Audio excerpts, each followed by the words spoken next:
The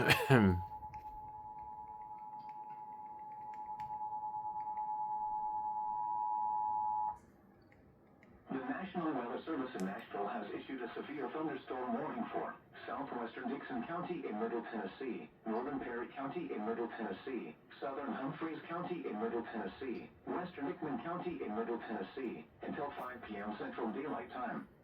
At 4:17 p.m. Central Daylight Time, a severe thunderstorm was located 8 miles southwest of Camden, moving east at 45 miles per hour. Hazard, 60 miles per hour wind gusts. Source, radar indicated. Impact, expects damage to roofs, siding, and trees. Locations impacted include Hurricane Mills, Lobel Mill, Pinewood, New Johnsonville, Minley, Bucks Nord, Centerville, and I-40 near the Tennessee River. This includes Interstate 40 between mile markers 136 and 166. For your protection, move to an interior room on the lowest floor